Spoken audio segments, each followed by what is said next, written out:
Guys, welcome back to the channel. As you can see, we got my 850 high lifter up on the rack, and I've got one tire off of it. Let me show you what we're doing here. As everybody knows, that front pinion plate is I guess a weak point. So we got one ordered finally, and it's I think you say that as Cecco, or I don't know. Anyway, there's their name. Got the bearing, seal, and all that on it. Here's the instructions, and it comes with 4 new screws. Looking at the instructions, what it's saying is basically it's not too hard to take off. Maybe y'all can see in here. I need to go get a light. But basically, you got to knock this pin out of the 4-wheel drive, which is right there. 4-wheel drive front drive shaft. I can't think. I'm getting old. As you can see, it's already got play in it. Maybe y'all can see that. Mine's already started leaking, and it's got 285 miles on it, is all. So I'm going to pull that pin out, undo these 4 star bits. I think they said it's a T30, and then your whole pinion comes out.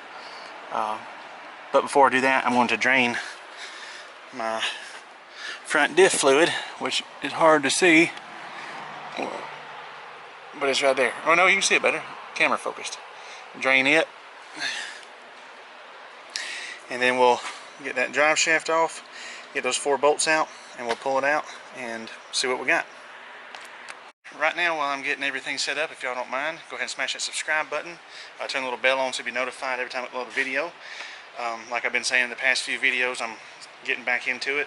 Had some stuff happen, but all that's took care of now, so we're good.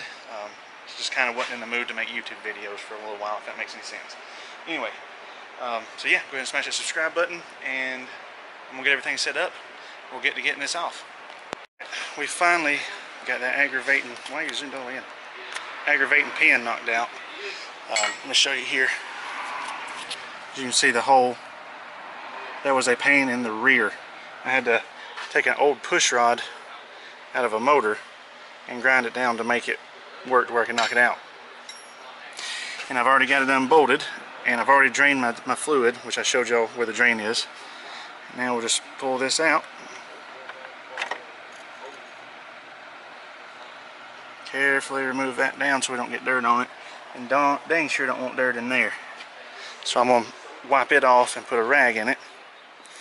And I'll be right back with you guys. As you can see, your old plate just slides right off this. I took and cleaned this up real good and then put a light coat, that's what their instructions say, of grease. I mean, very light coat. And here's our new one. You also have to save your old O-ring. As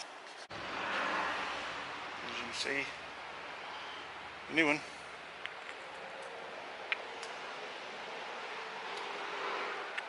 Pops right back in there like that.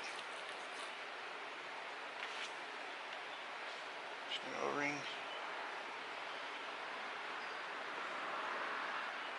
On it, make sure it isn't rolled.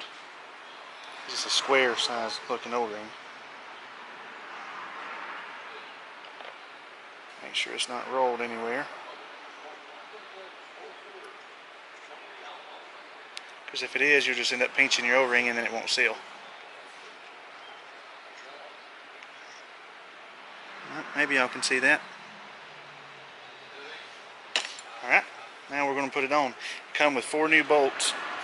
2 longer ones go up top, which you can see why, and the shorter ones go in the bottom. Alright, make sure get it facing the right way. Just goes right back in, just like that.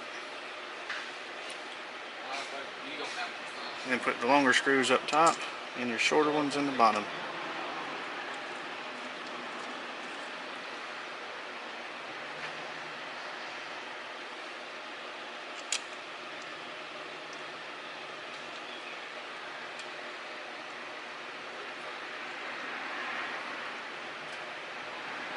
And that's it. As you can see, it's on there. The one thing I did forget to mention is make sure you put Loctite on those 4 bolts. And like I showed y'all earlier, I took out this dowel pin. I'm not putting that back. That took me probably 30 minutes to get beat out. And if I ever have to change that universal joint or need in there for any reason, that's stupid. I don't know why in the world they put that. So I went and bought a case hardened bolt to bolt it back together with, and then undo the bolt, slide it off. That makes way more sense to me.